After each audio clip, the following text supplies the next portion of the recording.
Our top story today from the GatewayPundit.com. Watch as CBS News was caught deceptively editing Kristi Noem's comments on MS-13 gang member Kilmar Abrego Garcia. We're talking about this story and so much more here on the Gateway Pundit's Week in Review.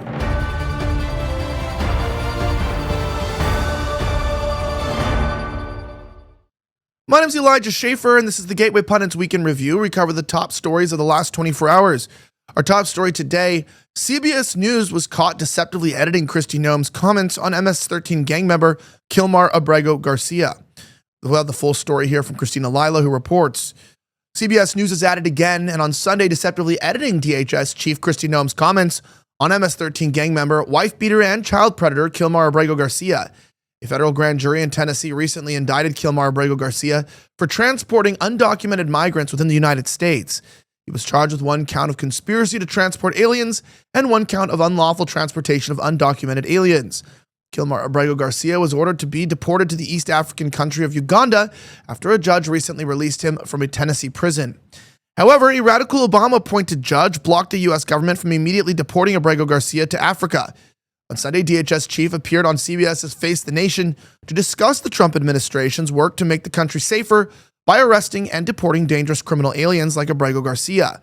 CBS cut Kristi Noem as she was detailing Kilmar Abrego Garcia's many crimes.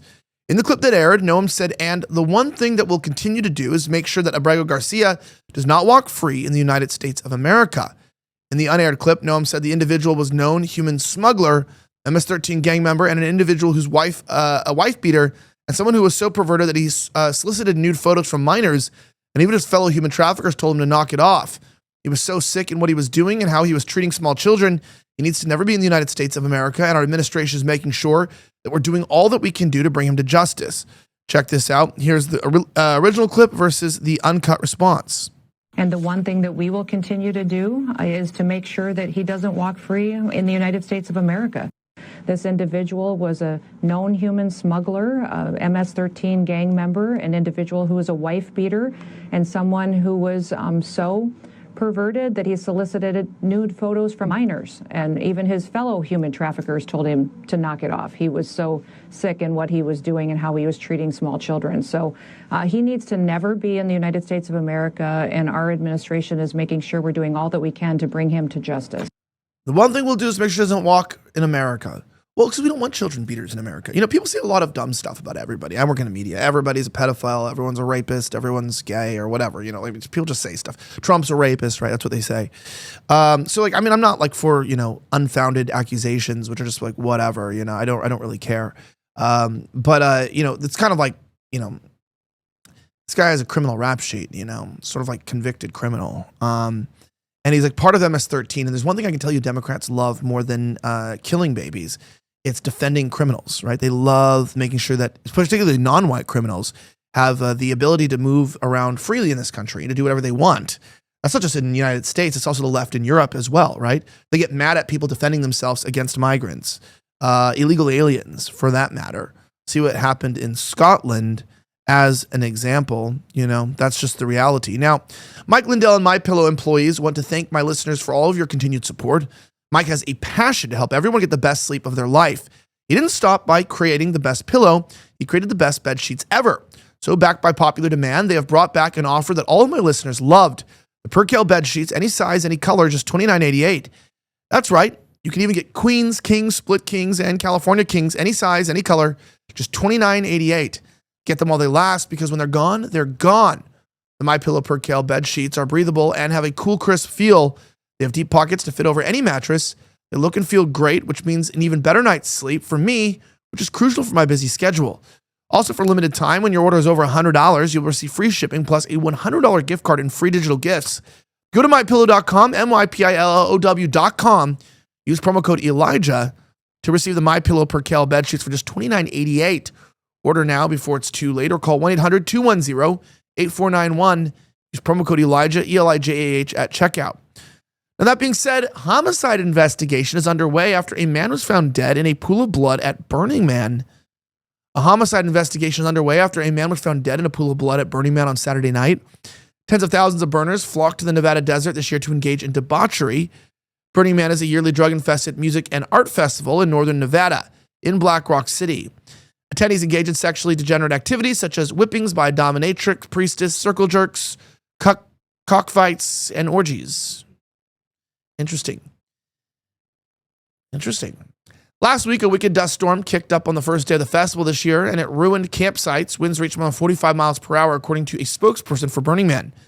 The Orgy Dome was also completely destroyed by the windstorm. Video was posted on X, shows a campsite being blown away by strong winds. We have a clip of that here to show you just really how severe it was. Watch.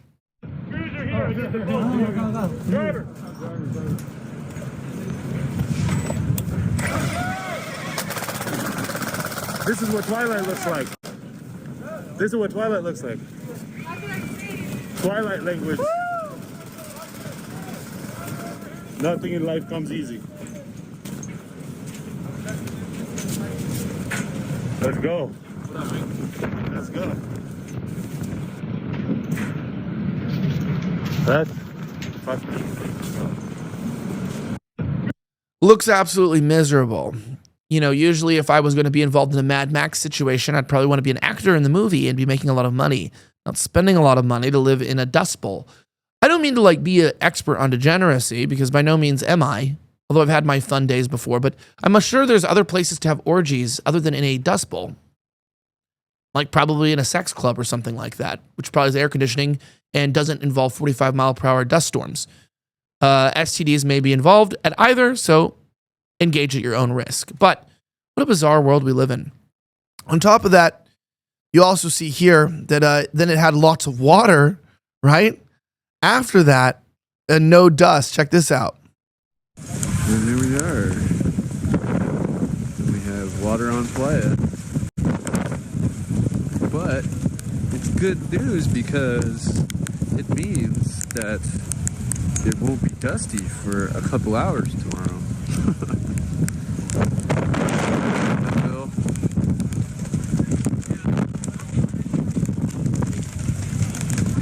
Everybody. Stuff. Fly out. We got rain coming in here. What it looks like. Wow. I've never wanted to be somewhere less. It seems absolutely miserable. I always thought it was weird with Burning Man because like a lot of the other festivals, they've actually like done up the campgrounds, you know? So like this used to be a art installation against corporatism. I don't know if you know that. And now it's become a corporate music festival. It always happens. It's kind of like EDC, you know, it used to be like an underground, like drug-fueled rave. And now it's just like a weird, like trendy thing. And doing drugs isn't even niche anymore or like taboo. Like doing drugs is just like part of like culture now. It's a weird thing. Growing up, drugs were still like, it was like not good if you did drugs, you know? And now people just talk about drugs casually. I'm trying not to, you know, go to dust-filled orgy domes, you know, and thankfully I've successfully been able to avoid them so far. But you know, add in the wind and the rain, it seems like maybe God is trying to tell them something. I would take note. Lastly, Senator Rand Paul shouts down ex-CDC official trashing RFK Jr. with a single statement. Vigilant Fox has the report. Well, it looks out that the man on the right is CDC's former immunization chief. He quit his job over RFK Jr. Now he's on the media tour attacking him. But Rand Paul just put him in his place with 3 simple sentences. And it all started when the scientists on the right made a hysterical warning about the very first vaccine given to infants. Meet Dr. Dimitri Daskalakis. This is that guy again. It's crazy. Here he is.